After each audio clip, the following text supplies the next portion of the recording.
Forget New Year, New You. This season is about slowing down, locking the doors, and cozying up at home with the one you really want to do nothing with. Your dog. After the holiday chaos, those quiet nights with a blanket, a podcast, and your pup feel like the reset you actually need. Ollie helps make those moments easier with fresh protein-packed meals made from real human-grade ingredients, so your dog can enjoy some quality comfort food too. Choose from 5 recipes and get a personalized plan for your dog's needs. Meals arrive perfectly proportioned with a scoop and storage container, so serving is fast and mess-free. And with Ollie's in-app on-demand health screenings, supporting your dog is easy, ensuring more cuddles for many years to come. Visit ollie.com/truecrime and use code TRUECRIME for 60% off your first box. Anita Knutson was a bubbly college student who was studying to be an elementary school teacher when she was killed in 2007. She was stabbed to death in her apartment in a North Dakota college town. Plenty of potential suspects soon emerged. The maintenance man at Anita's complex was the one who discovered her broken window screen. Was he the killer who broke the window and then pretended to find it? Or what about the 2 young men, friends from out west, who were in town right around the time of Anita's death? One of them raped a woman right in Anita's neighborhood. The other was caught breaking into a home. Could their crimes have escalated to murder?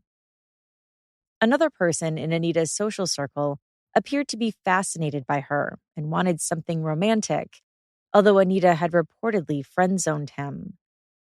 And Anita was at war with her roommate. Both of them wanted out, but they were stuck in a lease. Could any of these people be responsible for murdering Anita? For 18 years, the crime remained unsolved.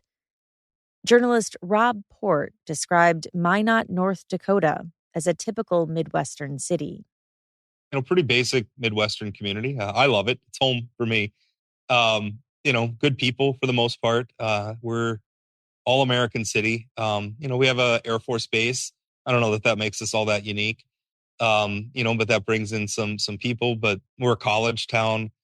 But just a nice community, pretty quiet place to live. Whenever sort of a national media organization, whether it's a news show or entertainment or something like a true crime show, comes in and pays attention to something like that, of course it's gonna create a lot of local buzz.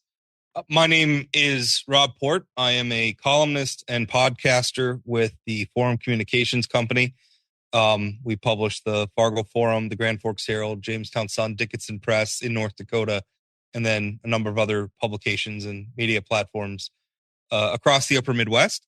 And I am a columnist. I cover mostly government and politics and really kind of and any other story that interests me. Today's story is definitely one that piqued his interest. Prosecutors finally filed criminal charges in the death of Anita Knutson, bringing the cold case to trial in 2025. By then, Anita's family was gray-haired, their memories starting to fade, when they took the stand nearly 2 decades later. Many of the police officers who investigated Anita's death had been retired for years. Some of the key witnesses were deceased. Police records had been lost. But prosecutors said they knew who killed Anita, despite a lack of physical evidence. Be prepared for some twists in this trial. I'm blown away by what I'm seeing. I've been practicing law for quite a while. I've never seen anything like this. This is Jillian in partnership with Law and Crime. You're listening to Court Junkie.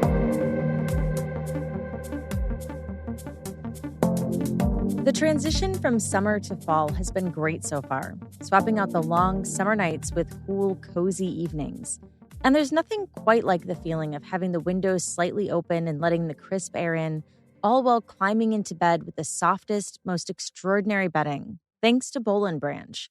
Boll & Branch's signature sheets are the perfect way to start building your sanctuary of comfort, made with the highest quality 100% organic cotton.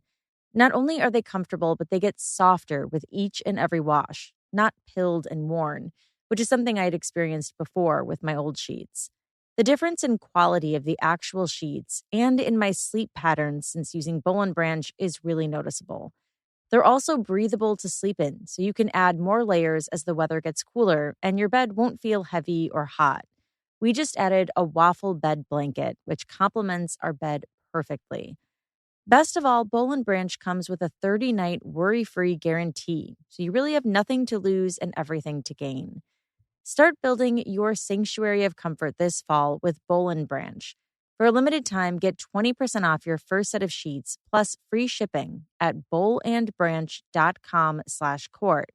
That's Boll and Branch, BOLLAND, branch.com/court to save 20% and unlock free shipping. Exclusions apply.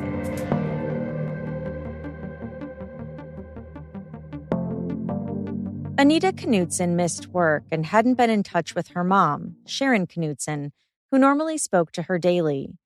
Sharon grew worried about her 18-year-old daughter, so Anita's father, Gordon Knutson, drove to her apartment to check on her.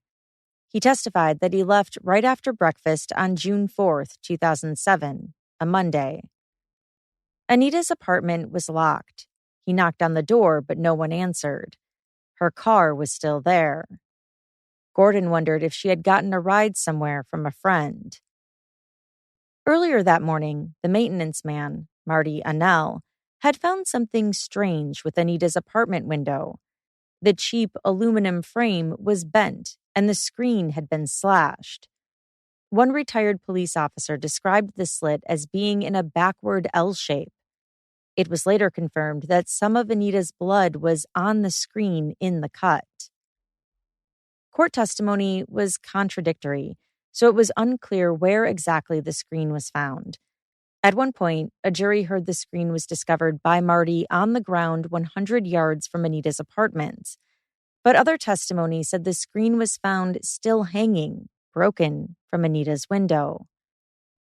Wherever the screen was, Marty took the broken screen to his shop to get fixed as he made his early morning rounds. Police later collected it as evidence. Meanwhile, Gordon found property manager Laura Knapp and tried to convince her to let him inside Anita's apartment. He testified that Laura hesitated at first. She said that she could get into trouble if she did that. And I said, you can get into trouble if you don't do it too. Gordon peered into the window. I seen Anita. Where was Anita? She was just laying in bed just inside the window. How was she laying?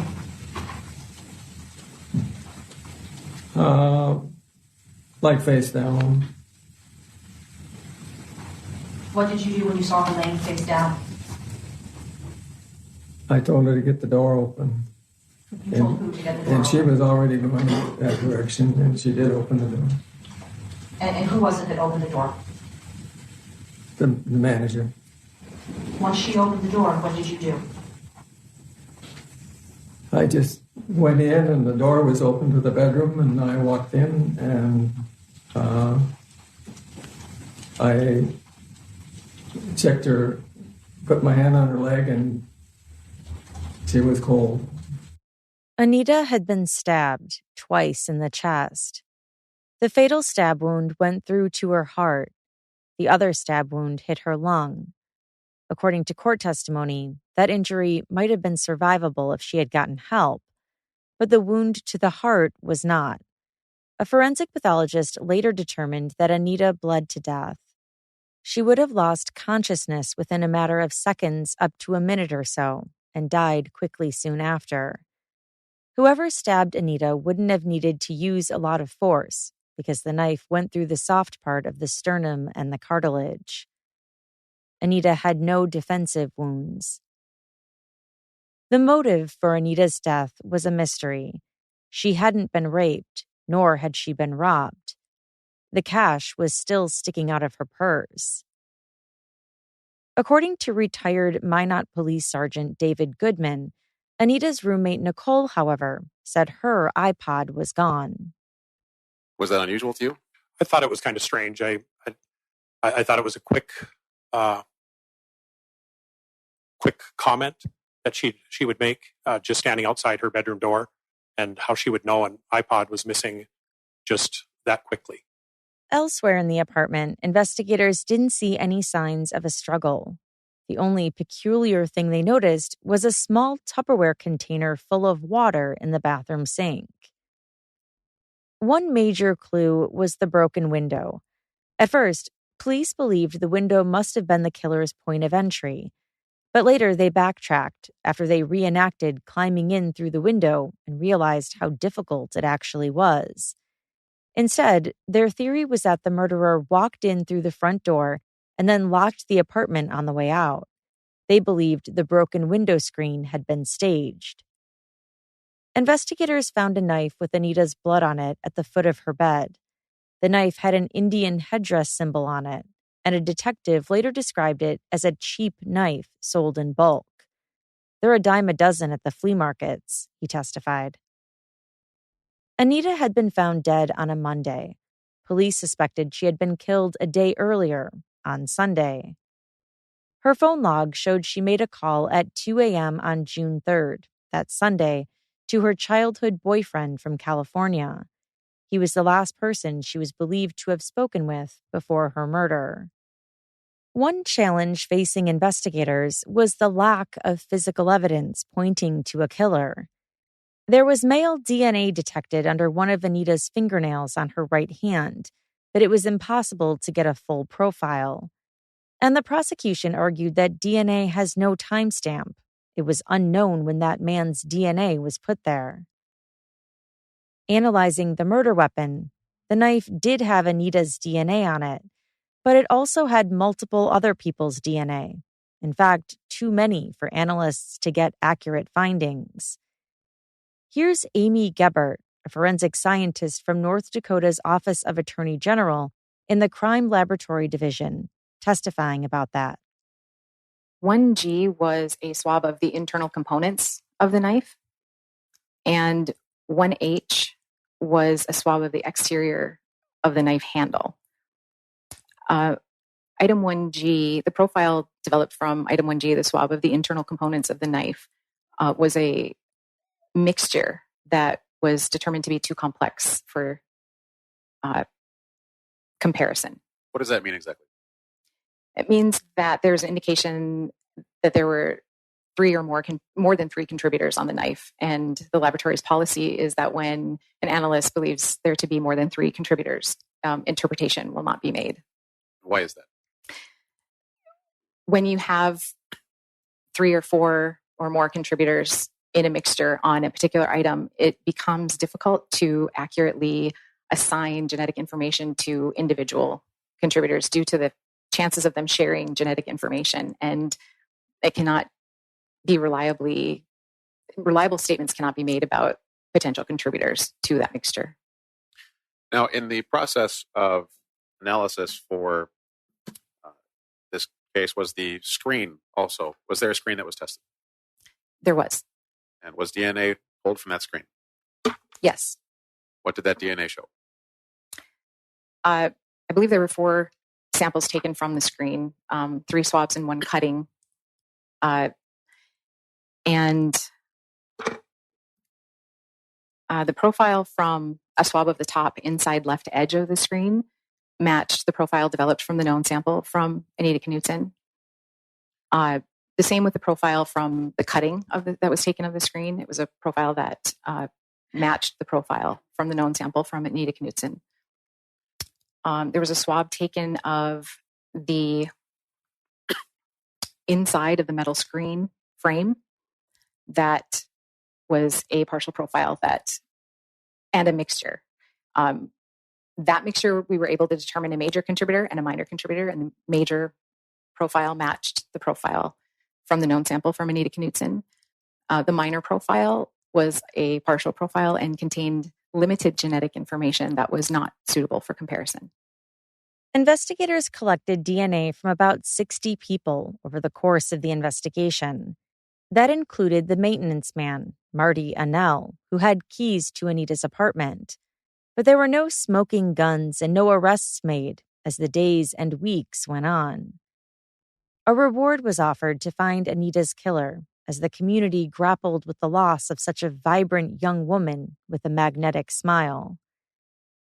Anita's friends wore pink bracelets that said, "Rest in peace, Anita," a nod to her favorite color, according to media reports.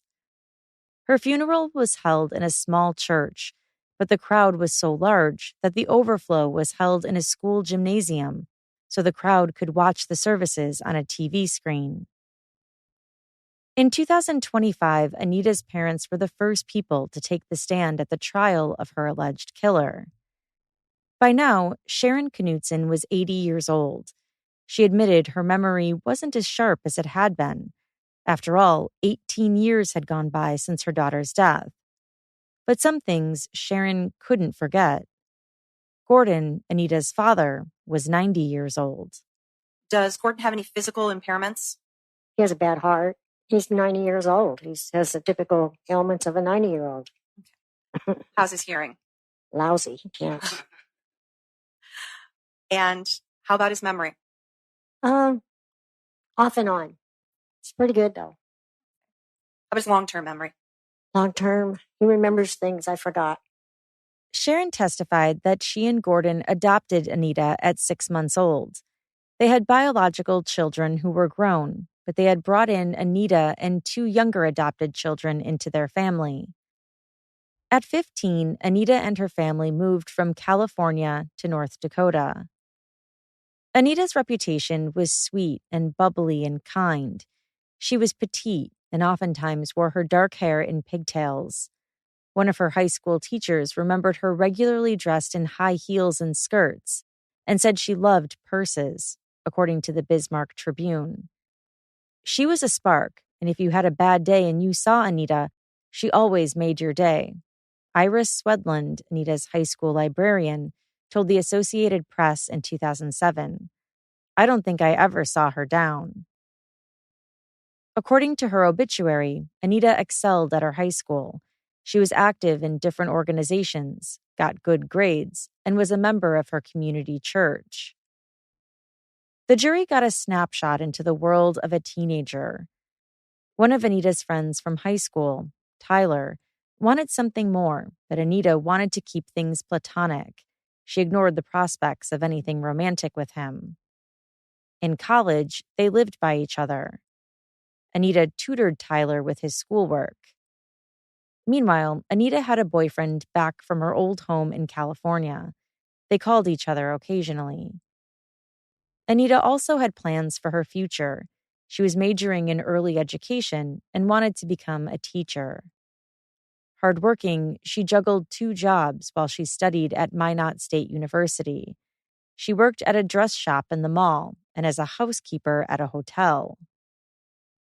Her freshman year of college, Anita lived in the dorms. By the summer heading into her sophomore year, she moved into an off-campus 2-bedroom apartment with Nicole Rice, a friend she knew from high school. It was a lovely little apartment, Anita's mother Sharon remembered, but underneath the surface, the relationship between Anita and Nicole was tense.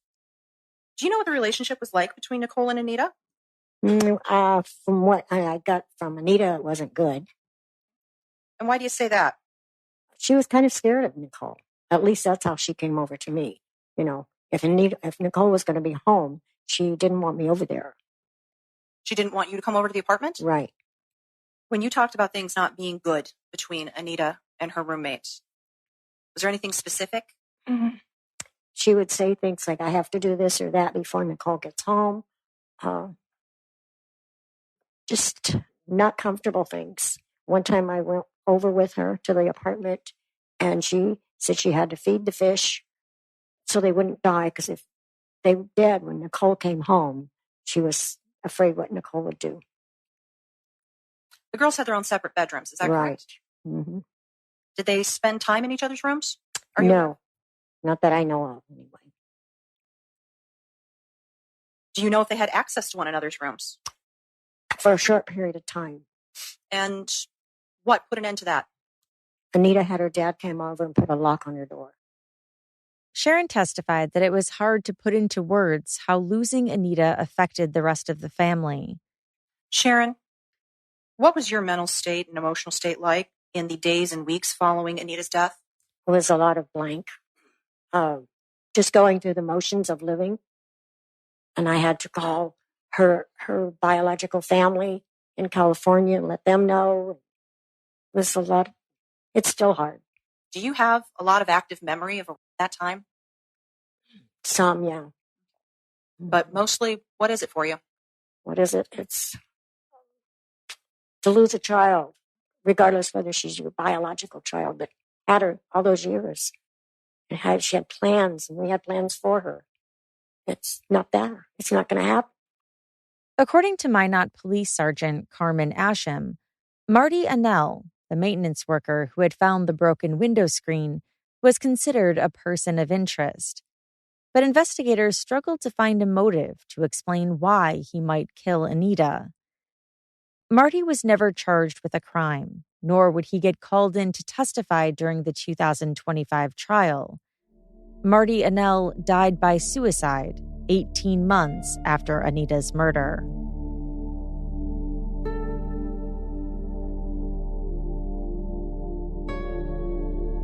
Marty Annell's sister testified that their family had a long history of mental health problems before her brother's death.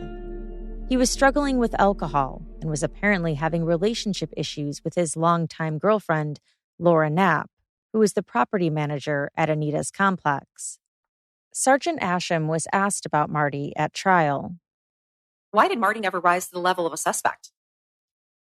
He had no motive, no means. He had an alibi. Laura Knapp alibied him, said she was with him the entire weekend. Did it ever become suspicious to the Minot PD when Marty committed suicide approximately 18 months after Anita's death? I believe it did. Okay. And was there follow-up that was done? Yes. And did that follow-up elevate Marty to the level of a suspect? No. Why not? Again, there was nothing concrete there that connected him to this crime. Okay. Was Minot PD able to satisfy themselves with regards to the reason for Marty's suicide? Yes. Okay. And what was that? Well, as his sister and Laura have testified, there was a lot of issues going on with him in his life. There's a family history of suicide. He had a multitude of reasons why he may have committed suicide.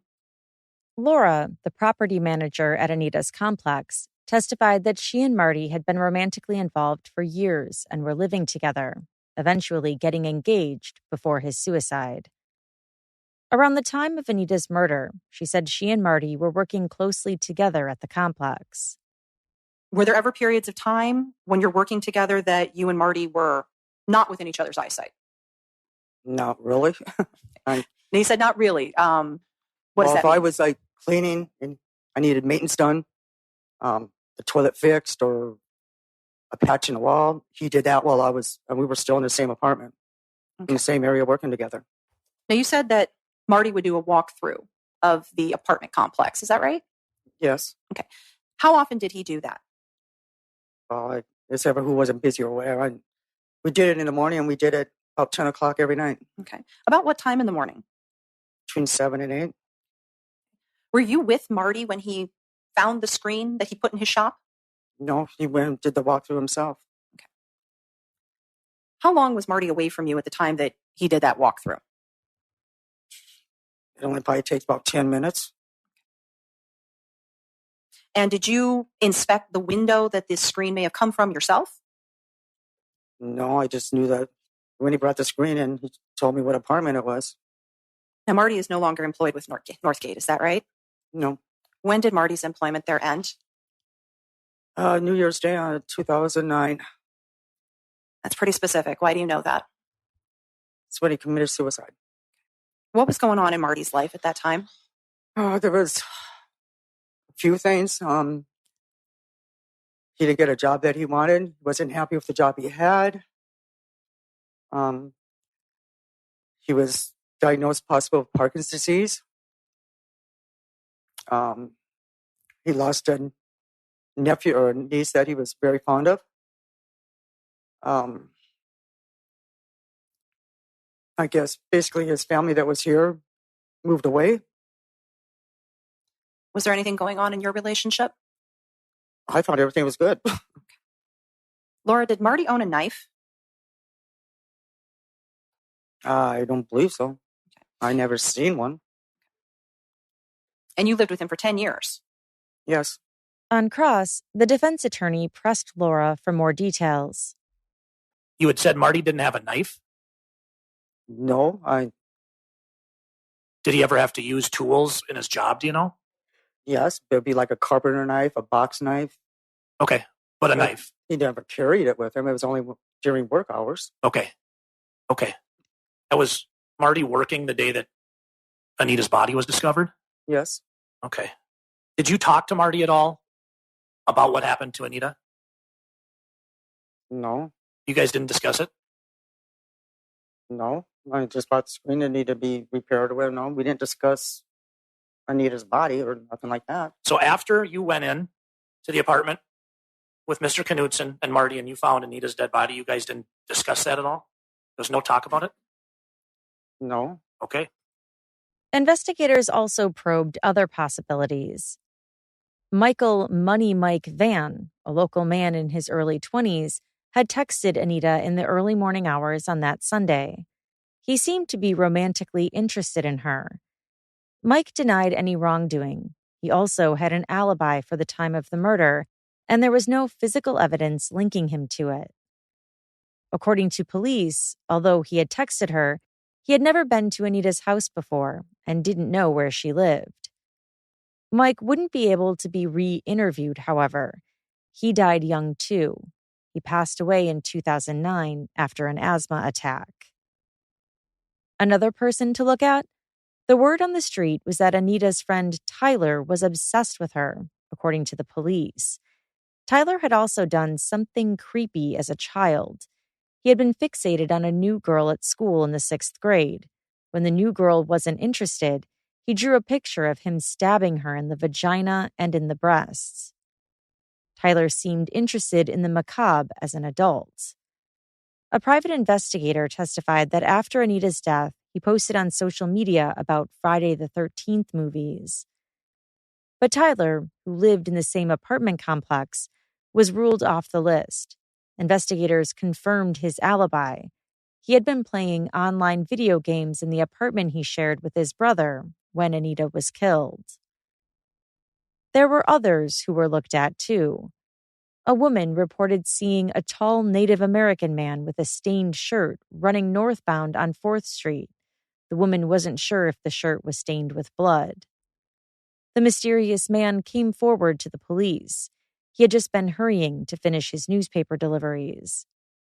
Then there was Jaron. Jaron was being investigated for a rape that occurred at a party near Anita's apartment within the weeks of Anita's murder, according to testimony.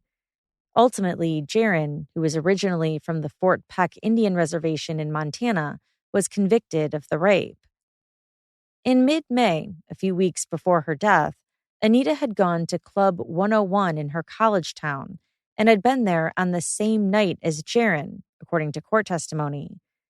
But there was no evidence that Jaron and Anita ever interacted at the club or that he went home with her, police said. He had arrived at the club an hour before Anita. Police interviewed him, but he was never charged in her death. Turns out he had not been in Minot when Anita was killed, according to the police. Another person of interest was Jaron's friend Devin Hall, who was also from the same Indian reservation in Montana. At 17, Devin was troubled. He had a history of getting drunk, breaking into homes, and then getting caught.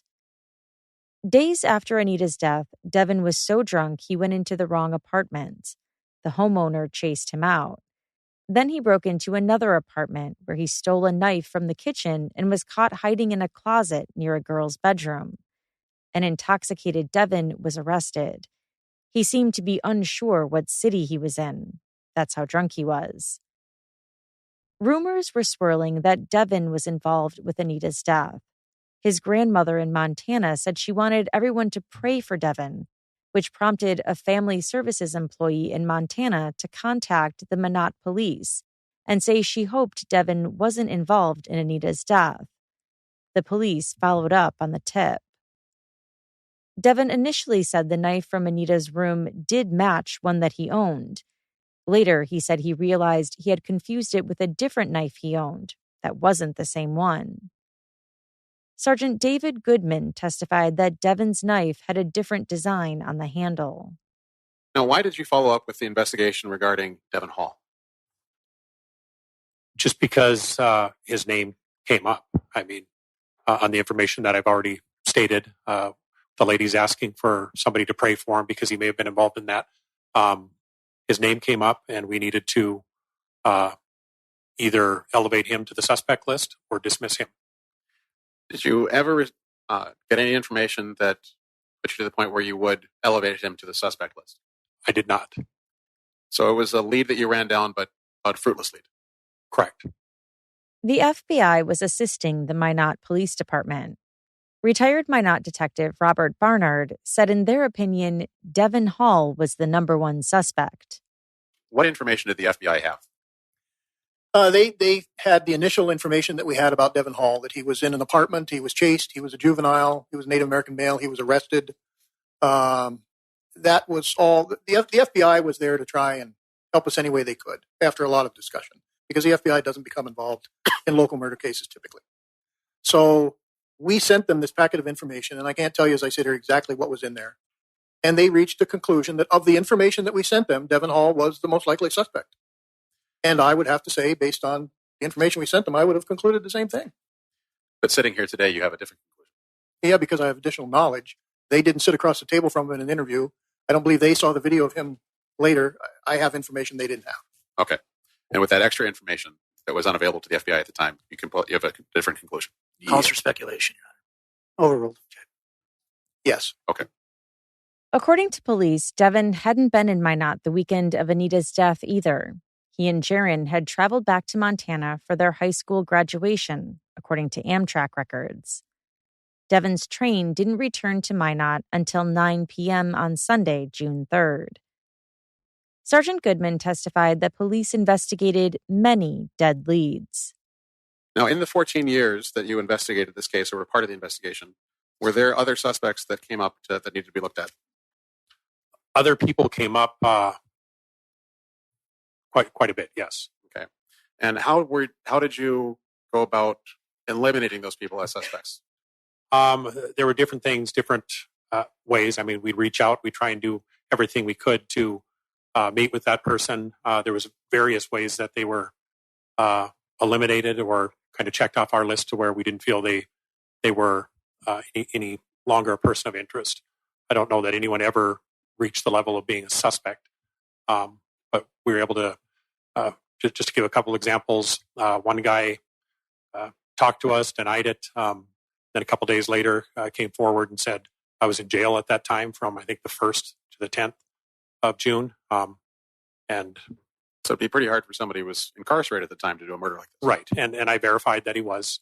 Another example, a guy that gave information on a guy that lived on the East Coast, I believe, said he was a truck driver. We were able to have law enforcement make contact with him and look at his truck logs and verify that he wasn't anywhere near North Dakota. So yeah, there was nobody that we were looking at that we thought needed to be bumped up to the level of being a suspect in this case. In 2019, the Minot Police Department began reviewing the thousands of pages of evidence, listening to the countless hours of video and audio, and revisiting tips. And then the department was approached in 2022 by a true crime show on the Oxygen Channel with a request. Maybe the show and the police department could work together. The show, Cold Justice, got access to the entire case file and then helped track down old witnesses and conduct new interviews. Some of the same people of interest, Marty Annell, Devon Hall, and Nicole Rice, Anita's roommate, were brought up again. The show seemed to point the finger at one person in particular. Now interim police chief Dale Plessis, who in 2007 was a patrol officer who arrived first on the scene, testified about the show. Well, Cold Justice reached out to us and indicated that they had some things that they could provide us that were attractive to us. Logistics was a major one. DNA experts, forensic experts, and cold case investigator assistants. So we reviewed all that, made a decision that with their logistics, we would be able to move forward with this investigation a lot smoother than on our own. So was that due to the logistical support that the decision was made to utilize them? That was a major component in his logistics. Did their help make it easier for the Minot Police Department to do the work necessary for this case? It allowed us to move a lot quicker, so yes. Sergeant Carmen Asham said the show wasn't calling the shots. The potential suspects' names got crossed off the suspect list as this new investigation continued, except for one, Anita's roommate, Nicole Rice. Sergeant Goodman explained why. I was suspicious of her from the very beginning, just because of her demeanor when she went into the apartment. Some of the her information she was giving she was contradicting herself, and I just wasn't buying what she was telling us.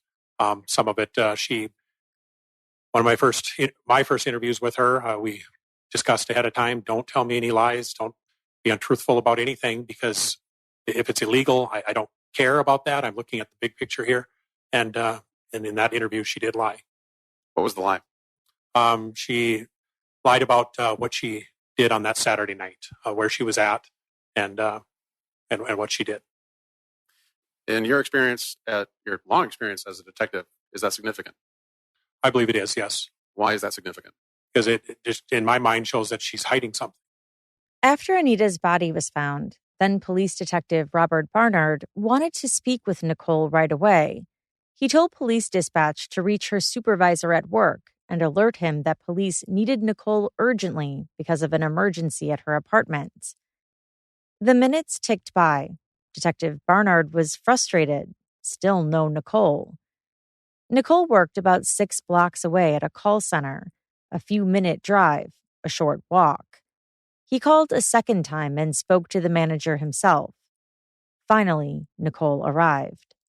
Best of my recollection, my exact words were, "I'm sorry to tell you that your roommate's deceased and she's been killed." I used the word "she's been killed." She was flat, just no real reaction at all. I didn't know what to expect. I thought, I've done this many times throughout my career. You get different reactions from different people, but she just was kind of flat. Was that reaction unusual compared to the other times that you've relayed the death of someone? It was unusual, and I remember thinking, what's going on here? Why doesn't she seem concerned about this? You know, my experience, if the cops call you up and say, "I need to talk to you," for instance, the first question out of somebody's mouth is, "Why? What do you want to talk to me about? What's this about? What's going on?" And the same thing if you notify somebody. I've walked up to doors in the middle of the night and told parents that their son was killed in a car accident, and they say, "Oh my God, where? Who was he with? What was he driving? Where was this?" They always have questions. She had no questions about any of this. Detective Barnard took a quick statement from Nicole in a police van, a quiet place. Then he asked her to meet him at the police station for a full interview. The next day, he asked Nicole to go into the apartment, which had turned into a crime scene. "Watch her, guys," he warned his colleagues beforehand. He was curious about Nicole's behavior while inside. She was cooperative. She went in with us, and she looked around, couldn't find anything. I kept watching her to see if she was going to look in the room. The room was right there, and the door was open. The bed was right there. Of course, everything had been removed from the bed. The bedding and the body and everything, of course, was gone. She never looked. I felt as though she wasn't avoiding it, but she never looked, never asked a question about it, nothing. She did lock in on the fact that I think there was like an end table or a small table there. She had some kind of electronic device, nano or something, I don't remember what it was, that was missing. She said they took my nano or whatever it was. Would that have been an iPod Nano? It could have been an iPad. iPod. Okay, iPod. Okay. I assumed it was some type of device with music on it, and I probably knew the name at the time, but I don't know. And she just kind of fixated on that. She was all of a sudden she was animated. And she was animated about this listening device. And I thought, this is what excites you here? This is what you're concerned about? But she said they stole it. Other than that, she was cooperative and said that everything in the apartment appeared to be just as it was when she last saw it. So the possibility of losing an iPod got her excited, but not the death of her roommate. Well, that's the way it appeared to me. Was Nicole Rice or Nicole Thomas at the time ever ruled out as a suspect? No. And why is that? Because she was always in the picture. We always had doubts. I was always surprised by her reaction. And then later, during statements, they were a little bit inconsistent on dates and times, where she was, when she was there, etc. Nicole Rice was arrested in 2022, and her murder trial began in the spring of 2025. Deputy State Attorney Tiffany Sorgan told the jury that law enforcement took their time, slow and steady, to make sure they had the right person. You're going to hear whispers from the past across the void of time that led to these charges. Nicole's attorney, Richard Sand, argued that Nicole was not the killer and that the real killer was Devin Hall. Between Anita's death and the charges against Nicole, there hadn't been any new evidence. Now, in this media circus, he said, Nicole was being charged because the prosecution was under pressure due to the true crime show. A nationally syndicated program that came in, worked with the Minot Police Department, didn't dig up anything of substance, but put an incredible amount of pressure on the state's attorney's office, the police department, to bring charges in this case.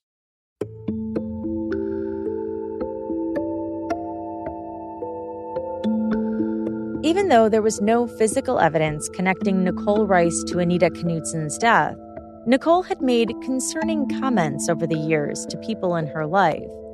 Those family members, friends, and former coworkers took the stand at her trial. The people at Nicole's job were all too familiar with Anita. Nicole often complained to her 24-year-old call center boss, Matthew Hansen, about her. What did she say about the situation? Just that they weren't getting along. She was some strange things, like she was locked out of the Wi-Fi. And I remember her telling me that she was locked out of a microwave or something. Things that just seemed strange at the time, but a little bit ridiculous, you know? How did she seem when she talked about these? She was kind of stuck in a bad spot. She made it seem like she was up at my desk, and I just remember her talking to me that it always ended in, what am I supposed to do? Or what do I do? Or what am I supposed to do? Type of things. Every time she would talk about their living situation, she was stuck in this. She was very worried about the lease. What do you mean she was worried about the lease? Well, because I would tell her that just move out, and she'd say she couldn't because she was in a lease. She was just very worried about the lease that they had at the time, that she couldn't get out of the situation. Matthew testified that on the day Anita's body was found, Nicole seemed to be acting strange, although he admitted it was hard to remember 18 years later. I mean, it's not like the fresh in my memory, but I remember she seemed a bit like hurried that day, you know, a little bit sped up, going about everything, not as social as usual. She was kind of quick to get to her desk and things. Would that have been different than the way she would act on other days? Possibly, yeah. Were you there for a phone call from dispatch? Yes, they called. What did they call about? They called me and said that Nicole needed to go to her apartment. Did they give you any information beyond that? No, they did not. Did you relay that information to Nicole? Yes, I did. What did she say in response? I went to her and I said, the police called, you have to go to your apartment. And she just kind of, I don't even think she looked at me. From what I remember, she just said, no, my roommate's a crackhead. I'm not dealing with it. And this and that. And I was kind of just like, okay. So I went back to the phone and I relayed that to the police on the phone. And they said, well, she either comes here now or we're going to come there and take her here. Did you relay that information to the defendant? Yes, I did. And what was her response to that? I believe she up and left. Donna Bieland, now 78 and recently retired, befriended her younger coworker Nicole at the call center in 2007 as they sold telephones and helped people with phone issues. She said Nicole always sat by her during the 2 or 3 months they worked together. Right away, Nicole complained about Anita. You remember the very first day you met her? Yeah, I remember the first things that she said to me, yes. Okay. What were the first things that she said to you? What do you think about a roommate that sets their alarm, locks the door and leaves, and you can't get in to turn the alarm off? How did she seem when she said that to you? She was angry. She was angry when she sat down complaining about it. Is that the only time that the defendant was angry about her roommate? No. She was angry with her, I would say, on a daily basis. Okay. Something was going on. They fought a lot. Okay. And how do you know that? She told me. She said when they got into fights that Anita would go in and lock her door, her bedroom door. Okay. And so that she wouldn't, have it out with her. She'd go into the bedroom door. Okay. So Anita would walk away from her? Yes, Anita would go into the bedroom and lock the door. How did the defendant seem to you when she would convey these things to you about her? She was very angry. Can you recall another incident? Yes, she was very upset because they had an argument. Anita wanted her to get rid of the fish tank. Okay. There was a fish tank in the apartment? Yes. Okay. Nicole had a fish tank. Okay. And because it made too much noise. Right. And she didn't want to get rid of it. Okay. And then I know that on 2 more occasions, she brought it up in that Anita had turned the fish tank off while Nicole was gone. And when she came back, it had been turned off. So she was very upset, and they had it out then because she didn't want those fish to get killed. And eventually, it happened again. The same thing happened. And she said she turned it off again. The 3rd time she turned it off, the fish were dead. And how did Nicole react to her fish being dead? She was very angry. And it looked in that anger, that time when she was upset, she said it was as if, I want to put words in her mouth. It was as if that Anita had really crossed the line then. She had moved from being, this is my interpretation now, she moved from being the worst roommate in the world to being a really bad, evil person. That's how she acted. And to your knowledge, how long before Anita died did this incident occur with the fish tank being turned off and the fish dying? The week before. That happened before that weekend. Donna learned Anita was dead when Nicole returned to work and announced the news. Nicole also told her that the police thought she did it. What'd she say? She said, if I keep my mouth shut, I'll be okay. Did you have a conversation with Nicole about where she was the evening after Anita's body had been found? Yes. Okay. Where'd she tell you that she was? She wanted to go home, but her dad wouldn't let her, told her she couldn't stay there. Okay. And did she tell you where she stayed? She said they let her come up to the farm, but she had to stay in a shed outside. She said it wasn't a trailer. It didn't have a lock on it. Okay. And why was she concerned about that? She said Anita's family could be coming for her. And she told you this when? The night after they went to see the scene. Okay. That night, she had no place to stay because her dad told her she had to clean up that mess. She was not coming back to the farm. What were you thinking when she told you that? Why the heck would somebody, when their 20-year-old daughter's roommate was brutally murdered, why wouldn't you grab her to your heart and get home? She said Nicole also told her, I have a key to my own apartment. Why would I cut a screen at my own place? Donna said she was panicking hearing all of this. She said she knew Anita would often lock Nicole out during fights. And then she recalled Nicole doing something shocking in the middle of the mostly empty call center. When there weren't very many people working, so I don't know exactly what time it was, but she screamed, you don't want to get me angry. And I was shocked, and I looked up and thinking she'd had a bad conversation on the phone, which it could be, but she was looking at me, and I thought, oh, she knows I know that she would have had to go through the window to get to her. So I was very concerned then. In high school, April Aaliyah knew both Nicole and Anita. It was hard not to. Their graduating class was only about 30 students. April learned that her friend Anita had died while she was working her shift at a hotel reservation call center. Immediately after work, she went to a friend's house to connect with a group of her high school friends so they could mourn their former classmate together. Did Nicole join the group? Yeah, she was the last one to arrive. What did Nicole say anything when she got there? And when she arrived at the house, we all kind of walked over to go talk to her because she had just gotten back from the police station.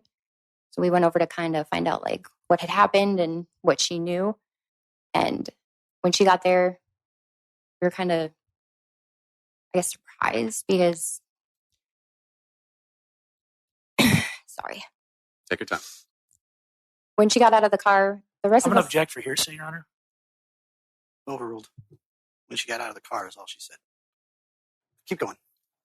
When she got out of the car, the rest of us had been crying and upset about the death. And, we were still trying to figure out, what had happened and what was going on. And when she got out, the first thing she told us was that she was going to the police station, or she had just gotten back from the police station, and that they wanted her to go up to the apartment to go look around and see if she knew if anything was missing up there.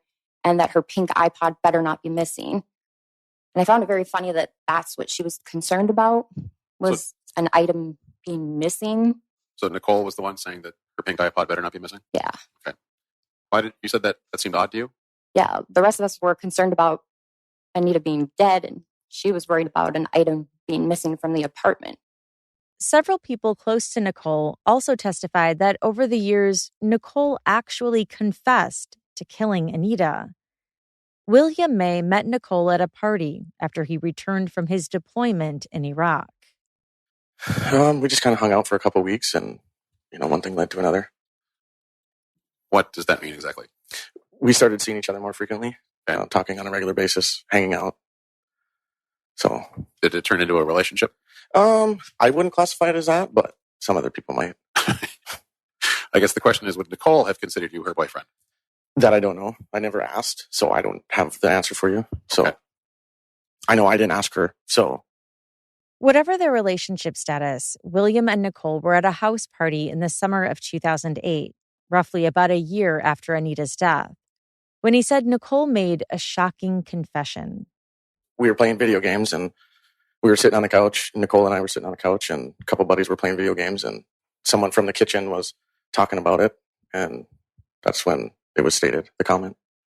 When what was stated? The comment was that from Nicole Rice, it was that she did it, that she had killed Anita. Nicole said that? Yes.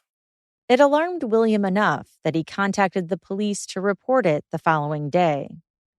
From there, I gave my statement, same thing I just stated now, and that was the end of it. And then I just kind of cut all ties with Nicole completely. And why did you cut ties with Nicole? I'm in the service, was in the service at the time. I didn't need any of that stuff around. When you were in this situationship with Nicole, did you talk to her about Anita's death? I mentioned it one time. I asked her if she remembers saying it and if she could say it again, but nothing. On cross, William acknowledged that Nicole had been very drunk at the party when she said it. When she was sober, she couldn't remember saying that. William continued his military service and returned back from Afghanistan on another deployment in 2017. He had gone through a lot and was getting treatment for PTSD. Back home, Nicole and Nicole's father both told William that Nicole had been cleared by the police. The rumors swirling around town by then were that the maintenance man, Marty Annell, had killed Anita. William said he gave Nicole a second chance. They started dating for real this time, as boyfriend and girlfriend. Under redirect, the prosecutor asked if in his experience when he's been around people who have been drinking, their guard comes down, and he said yes. In your experience, are they more likely to tell the truth when they've been drinking? Correct, yes. Okay. Now, the next day when you talked to Nicole about the confession that she gave, that she said she'd killed Anita, your testimony on cross-examination was that she didn't remember saying that. Is that accurate? Yes. Now, I want to make this very clear. Did she say that she didn't kill Anita, or that she didn't remember saying that she killed Anita? She didn't remember making that statement. Back in 2008 at a house party, Christina Holler noticed a young woman crying. It was Nicole. I asked her what was wrong. She said she had been getting bullied about the anniversary of her roommate's death. So what did you do? I asked her if she needed a ride home. And did you give her that ride? Yes. Okay. Did the two of you talk during that ride? I am not sure if we didn't talk. I'm sure we talked during the ride home. We talked when we got into our apartment. Okay.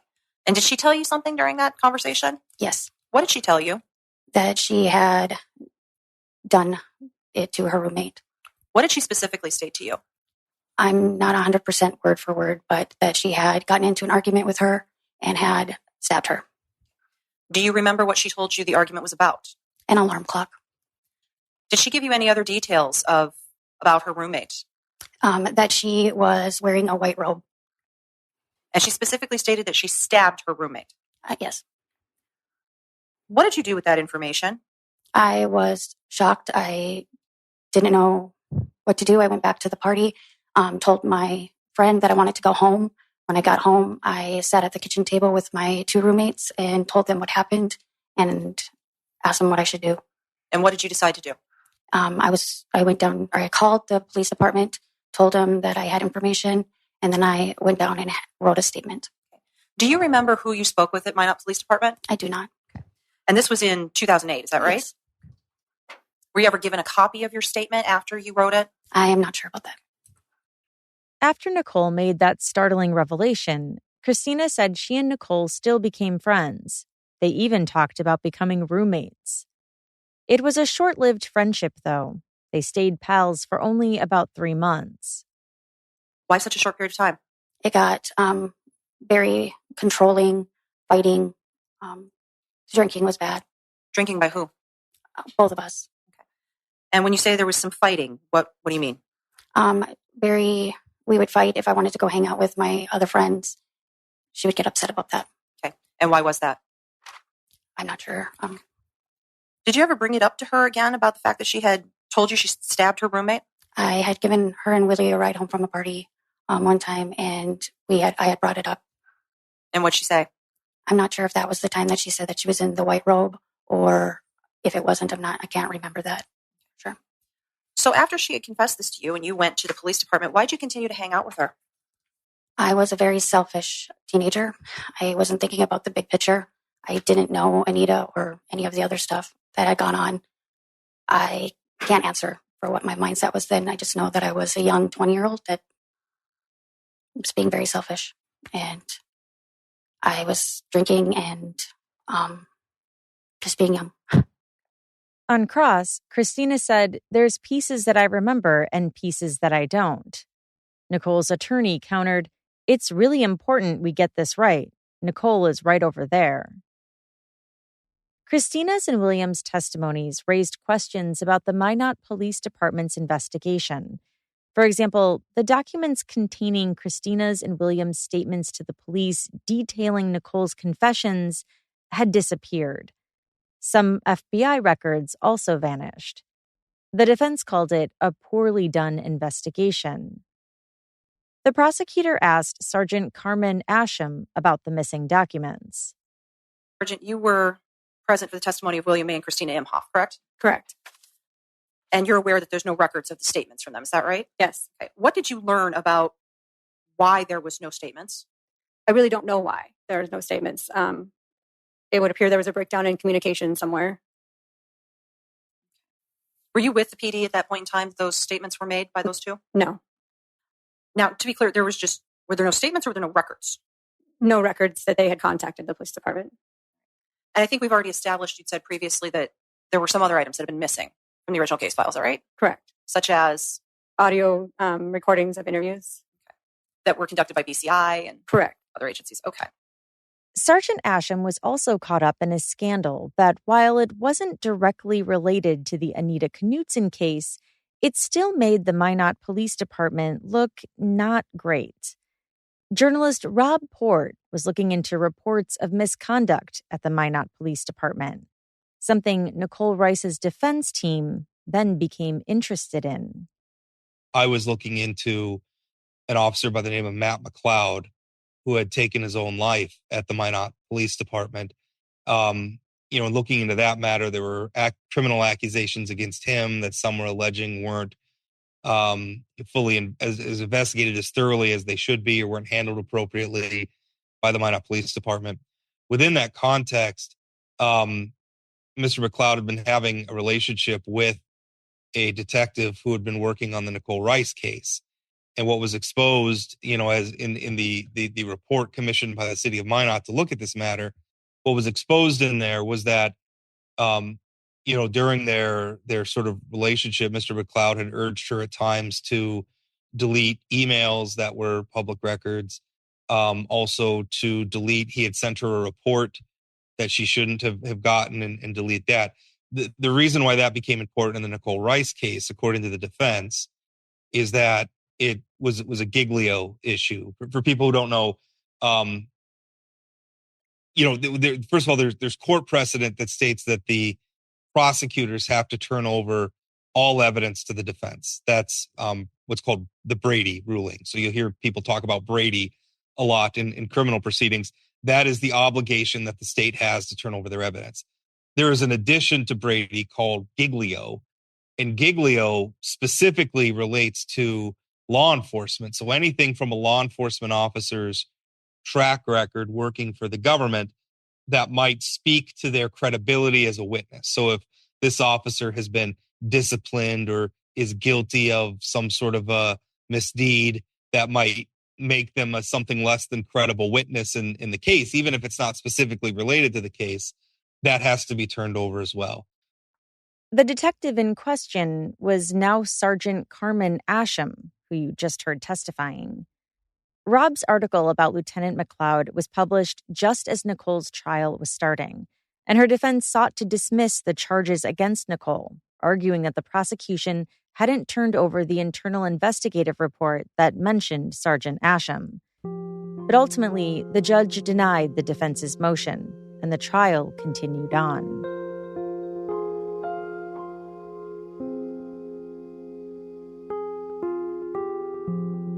The last time Michelle Moore saw her dear friend Anita Knutson alive was a funny story. It was Friday, the final weekend of Anita's life, before she was found dead on that Monday. The two teenage girls who had been close in high school decided to get tattoos together. Michelle got hers first, a star with her name in it. Anita chickened out when it was her turn to get one. So instead, they went to get food at a truck stop that was open 24/7. It was a lighthearted moment looking back that sounded like a college adventure. The next time Michelle saw Anita, it was at Anita's funeral. Did you talk to Nicole when you were at the funeral or after the funeral? I believe I did, yes. Okay. Did Nicole say anything to you? She had thought that if they didn't find anybody, that maybe they would come looking for her. What do you mean by that? They would try to come after her for the murder. So Nicole said that to you? Yes. At the trial, multiple witnesses also had really good things to say about Nicole. Nicole was one of the top workers at her job. She was always winning monthly awards. She won an all-expense-paid trip to a tropical beach that all of her coworkers were aiming for. Michelle remembered the Nicole she knew in high school, friendly and nice.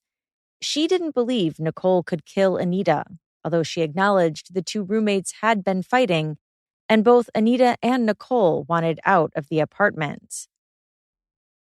Nicole's aunt, Brenda Glynns, was reluctantly called in as a witness for the prosecution. She was under subpoena and didn't have a choice. Her brother was Nicole's dad. She testified that Nicole was like a daughter to her. A few weeks after Anita's murder, Brenda traveled to New Mexico to see her son in the high school rodeo finals. By then, Nicole had moved away from North Dakota and was living in New Mexico, so she met up with her aunt.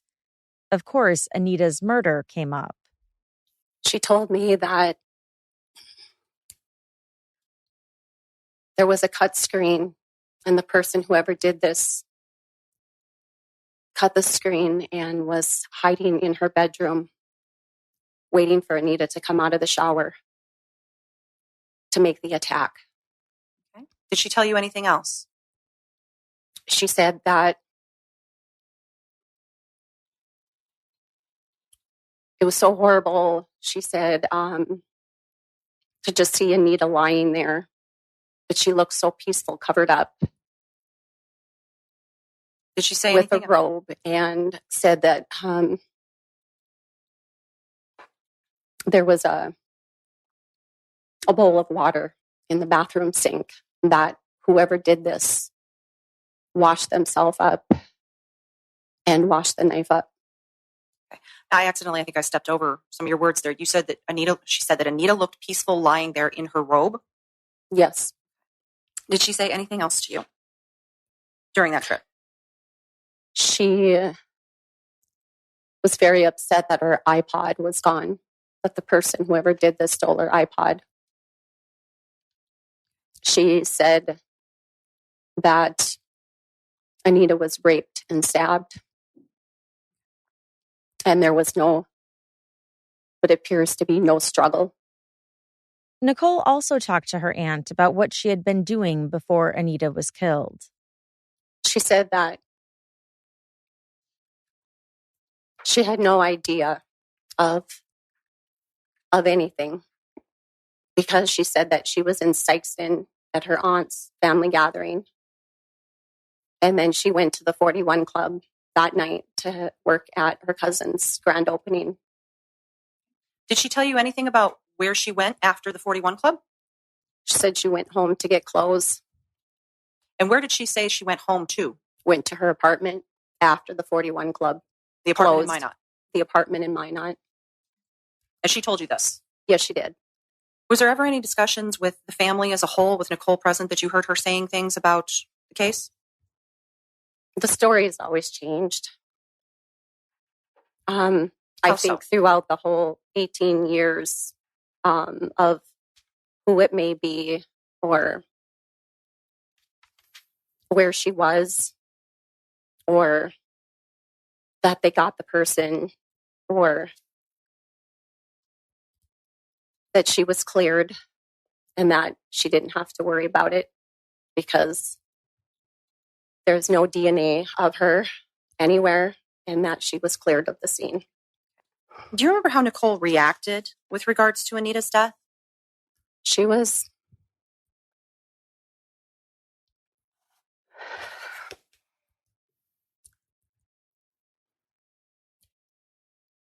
not the way that most people would react to somebody that was your friend if they died. How so? She referred to her more than once as a fucking cunt and a fucking bitch. And the only thing that she cared about was that they stole her iPod. Did Nicole ever say anything to you specifically about Anita deserving to die? Yes. What did she say? She deserved to die. She was a fucking cunt. On cross, Brenda admitted she dealt with memory loss from having an autoimmune condition. Have you ever had struggles with prescription drug abuse? No, I have not. You ever been to rehab for it? I've been to rehab to help me through a seizure activity after breaking my back in 3 places. Did you use any painkillers after that? That is when they sent me to a rehab facility because I was having seizure activity. The defense argued some of the details Brenda brought up in the courtroom hadn't been given before in her earlier statements to police. Brenda testifying against her own family member clearly weighed on her. Knowing she was going to have to testify, she texted her family about 2 weeks prior. The defense tried to pin down when the text was. She is my niece, and it is my brother. What does that have to do with the dates? Because they are my family. And this whole thing has not only destroyed Knutson's, Nicole's life, my entire family, and the community. And this needs justice. It's time for the truth to be told.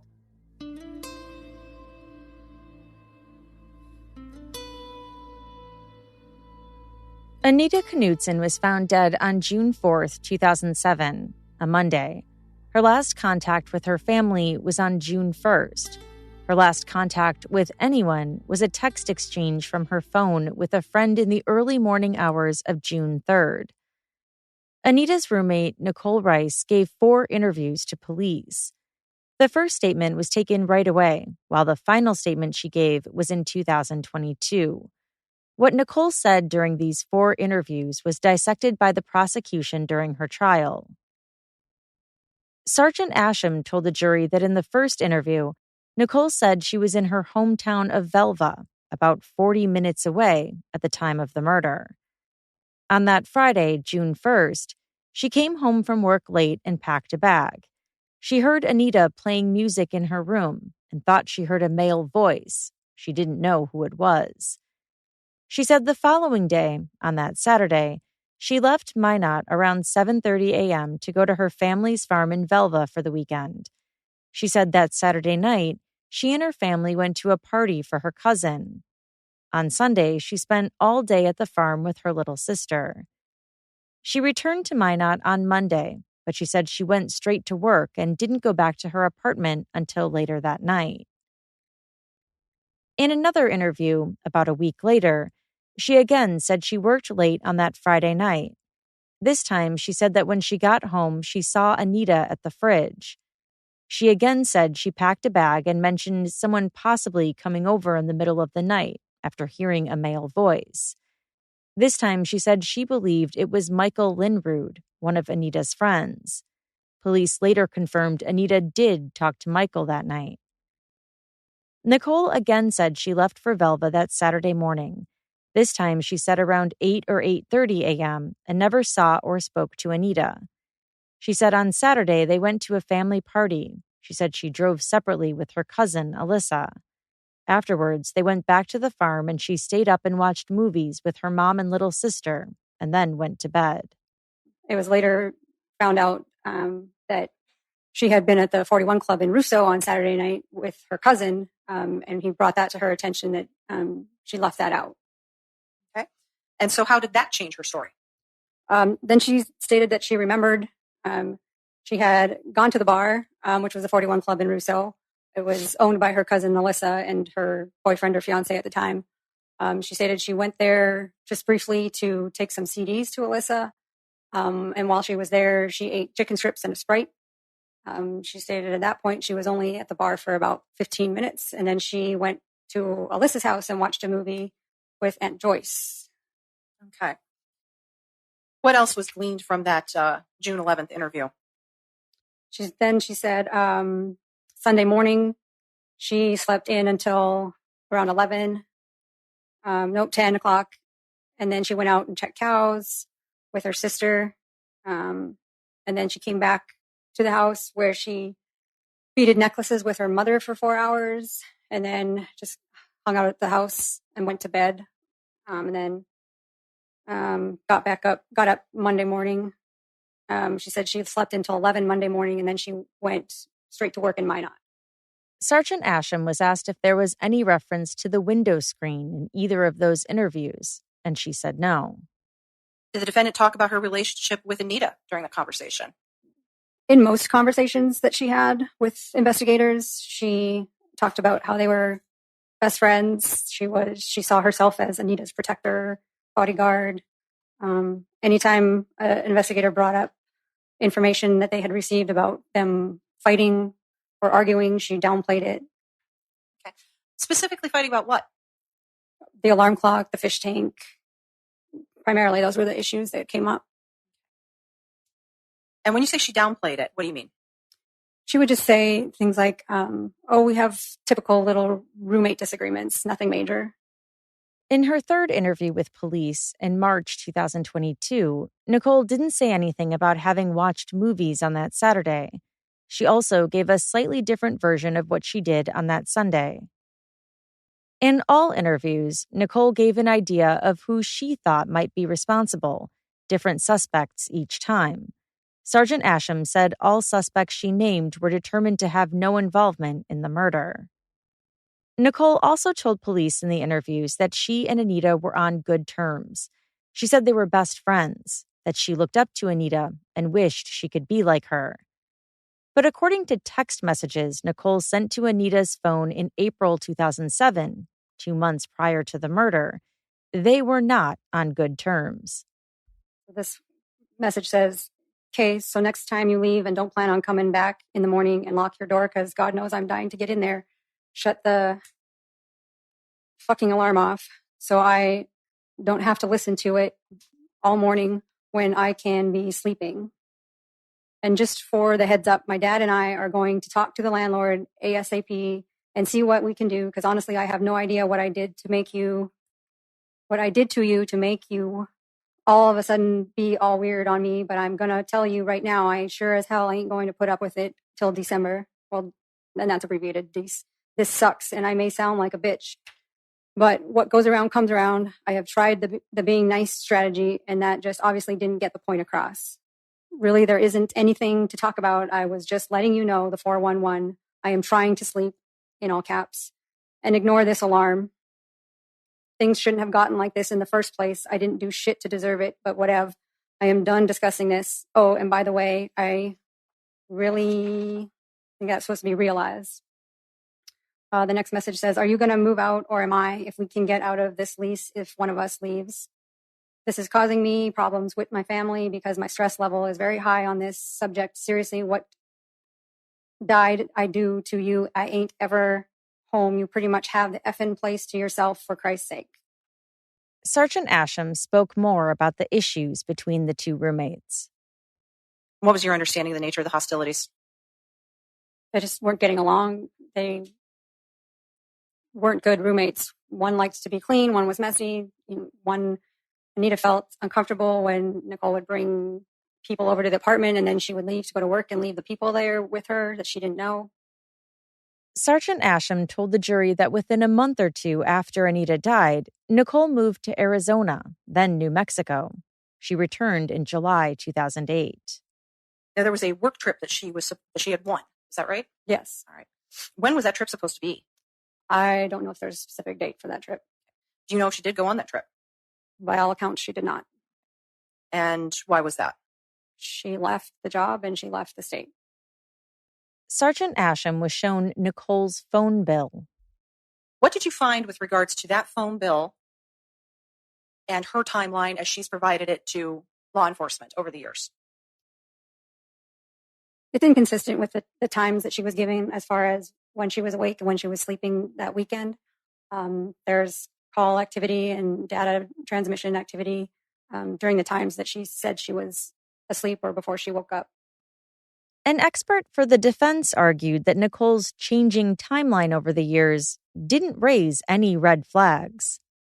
The story has changed a little bit. Again, I don't see anything that jumps out to me as like, oh my God, we got her. It's small details. It's like we went from the house in Velva to the family function, and then, okay, in this first version, we left out the bar. But why is that significant? She still isn't back in Minot where she would have had access to Anita. Private investigator Doug Coons testified for the defense after the state rested their case.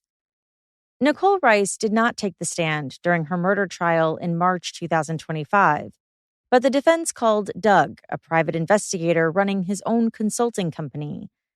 Doug started the company Veracity after he retired from the FBI after a 22-year career that included investigating crimes in Native American reservations and doing counterterrorism following 9/11.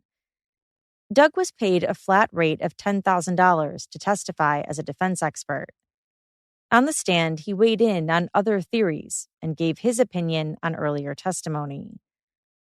William May had said that Nicole drunkenly admitted to killing Anita. Doug argued that William's testimony was missing so many details, it was hard to understand the full context. Was Nicole sarcastic when she said it? Were other people drunk there too? The story was that, and this is according to May, she was being asked about the murder and hassled about it, and at some point she just said, "I did it." And that was the end of it. And so it doesn't make sense for me.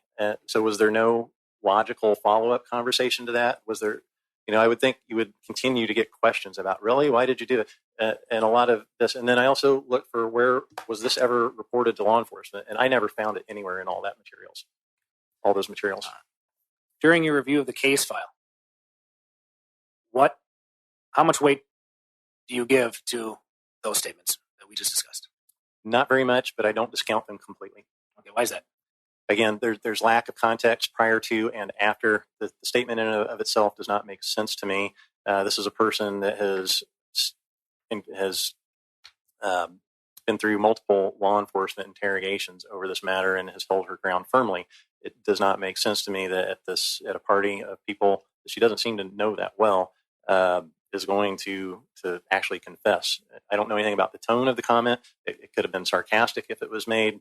And I don't. All the people there, I'm assuming, are drunk, and I don't know that. But their recollections of this could be off or skewed. It's just not something I would hang my hat on. Doug also believed police should have looked closer at the other suspects who had been ruled out. Why was Marty Annell, the maintenance man, making his rounds so early on a Sunday? And if he saw a broken screen, wouldn't that be a red flag about a break-in? Anita's body was only a few feet away, inside the apartment. How could he not notice her body? Instead, he just headed off to his shop to fix the screen. He had issues in his personal life, reported to be an alcoholic, been in and out of jail, some minor drug use, relationship issues. Was reported that he was never the same after Anita died. He had a collection of knives that he kept in a box.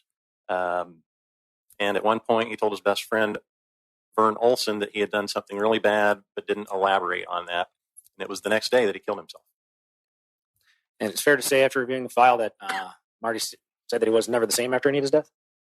That's what he told Vern Olson in the audio that I listened to. Sergeant Asham had testified earlier that Marty Annell had no means to commit this crime. What are your thoughts on that? I'm not even sure what that means. Okay. As an investigator, do you think that Marty had the ability and the access to be in that apartment? Yes. As for Devin Hall, one of the other suspects, Doug testified that they couldn't be sure of his alibi and that he had actually returned to town late Sunday night. According to court testimony, the records were limited. In Doug's opinion, Devin, who had been caught breaking into people's homes, was the most likely suspect, not Nicole. He also presented his own theory on how the killer gained access. I think whoever did this came in through an unlocked door, turned it behind them, committed the act, cut the window, tried to climb through, maybe got an elbow or a foot caught on it, and pulled it the rest of the way out, and then fled. It doesn't make sense if you're going to stage a crime scene that you will cut it and then proceed to knock it out. Why would you do that? On cross, the prosecutor reminded Doug that the apartment was locked based on the testimony of Laura Knapp, the property manager who then had to unlock it.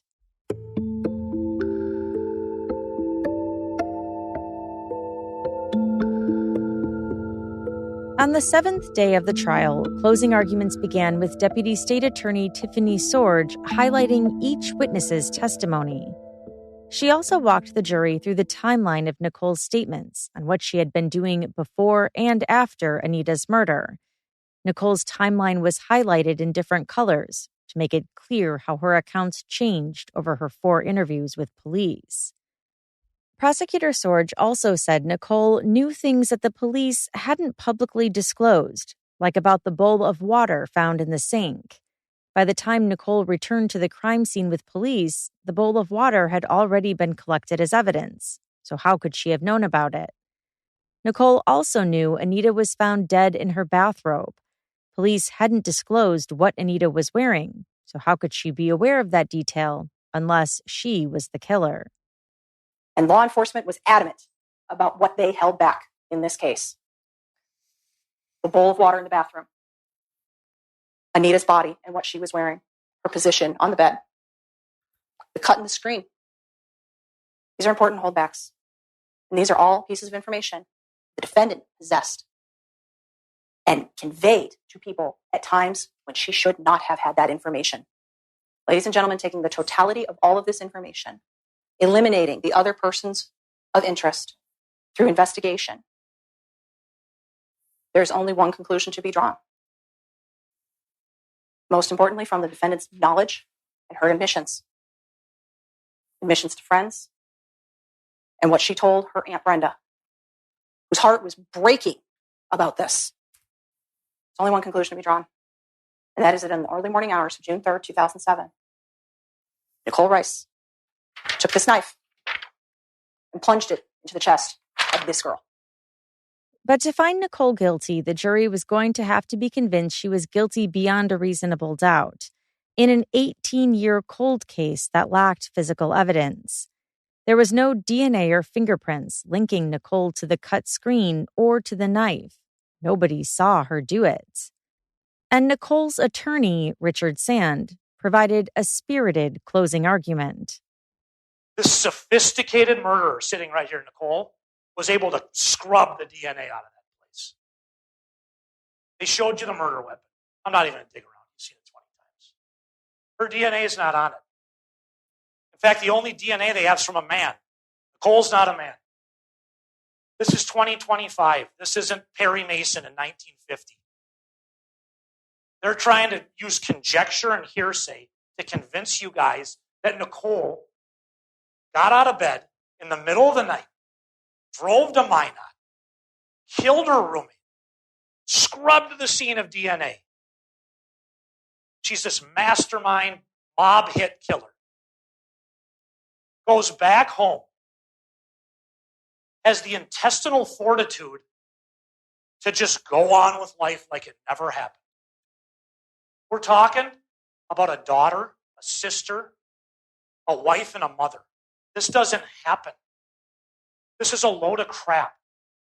He hammered the investigation in the prosecution's case, saying that Marty Annell and Devin Hall never should have been ruled out as suspects. He said Nicole wouldn't ever have been charged with a crime if it wasn't for the Cold Justice TV show. They care who's watching that TV. You see all these cameras in here. And when this is over, you'll find out a lot more about what's going on. This is a media circus. And it's a media circus because they can put her in that chair, and these people helped them do it. And it's garbage. And they should be ashamed of themselves, all three of them. Objection. Sustained. I'll back off. Thank you. As for the motive to kill, he scoffed at the testimony about the dead fish and an alarm clock. He said Nicole was just an 18-year-old girl with a toxic roommate, which is something anyone who has ever shared a place could relate to. Everyone has their own roommate horror stories. But for that to end in murder? After their deliberations, the jury reached their verdict. Warning, you might want to turn down the volume during this part. We, the jury, duly impaneled and sworn, find the defendant, Nicole Aaron Rice, not guilty of dated at Grand Forks, North Dakota, this 26th day of March, 2025. Is this the jury's verdict? Can you calm down a little bit, please? People screamed, jumped up, and hugged. Nicole, now 37, wiped away tears. It was a shocking end to a case that will continue to remain unsolved. Nicole's attorneys later apologized for their behavior in the courtroom. In a statement, they wrote, "When the verdict was read, we reacted emotionally. We sincerely apologize to anyone who was offended, especially to Anita Knutson's family. The loss of Anita is heartbreaking, and we in no way intended disrespect." After Nicole's acquittal, journalist Rob Port asked the question, was it a mistake for the Ward County State Attorney's Office to have charged Nicole Rice and taken her to trial? And Rob is someone who has a unique perspective on the criminal justice system. Here's part of his own story about how he used to work with his father, who started out as an Alaska state trooper. My father was involved in the investigation and arrest of Robert Hansen, a notorious serial killer in Alaska that they made a movie about. Nicolas Cage portrayed a composite character that included my father in a movie about that case. And when he retired, we had moved to North Dakota. My mom's side of the family is from North Dakota. But when we got here, he started a private investigation business. And, when I started, kind of in high school, serving civil process for him and doing some things, and eventually went to work for the business alongside my sister as well. A lot of it was doing timelines, doing, witness lists, doing the, contacting courthouses and running down public records and things like that. But we worked everything. We worked, we would be federally appointed in the federal system. So a lot of cases stemming from our Native American communities. We did murder cases, arson, but we also did things like insurance fraud, things like that. So it was a little bit of everything. I mean, when you're a private investigation firm in North Dakota, you can't specialize too much. These days, Rob is focused on his career as a journalist, writing about government accountability and hosting a podcast called Plain Talk about North Dakota politics and news. And that led Rob to write a column looking at the track record of the Ward County State Attorney's Office, the prosecutors who built the case against Nicole Rice. What he found was the prosecutors there had a lower conviction rate than the national average. I was surprised that they took the Nicole Rice case to trial. And frankly, I think that the fact that they made that decision, might speak to some of the negative aspects of our society's, sudden obsession, or not so sudden obsession with true crime. Prior to the decision to bring it to trial, coming forward, there was a true crime show that came in and did an episode or a feature on the Nicole Rice case, Anita Knutson case, I guess we should call it, with the victim. And that got a lot of the public's attention locally, and I believe created a lot of pressure on the state's attorney, who was at the end of the day an elected official, created a lot of pressure on her to take the case to trial. And I think their decision was driven by public sentiment and not the evidence at hand. And they ended up not getting a conviction. Although if you look at it, I mean, they have a pretty rough success rate when it comes to taking things to trial. I went back through the records, and from January 1st of 2014 through March 26, 2025, so just earlier this year, they had brought 337 criminal charges to trial in 231 cases, understanding that some cases encompass more than one charge. Of those cases, or of those charges, I should say, they got a guilty verdict in 61%. Almost 40% were acquitted, hung jury, mistrial, or some other outcome other than guilty. Now, I think, anybody who's familiar with the criminal justice system knows that, the success rate for prosecutors by the time it gets to trial, not talking about things that are pled out prior, but by the time it gets to trial, the success rate is well over 90%. I mean, that's what it is in the federal system. If you look at criminal justice statistics nationally, the conviction rate is well over 90%. For the Ward County State's Ward County State's attorney, it's less than 70%. And so to me, I think that tells us one of two things is true. Either they are making a bad decision and taking bad cases to trial that shouldn't be there in the first place, or they're taking good cases to trial and they're not getting convictions. And I suspect it's probably a mix of the two. They're really having a lot of problems. As far as Nicole Rice is concerned, this matter's over. I don't think at this point, I don't know. I mean, unless evidence comes out that, barring new evidence, I don't think we're ever going to get satisfaction for Anita Knutson and her friends and family.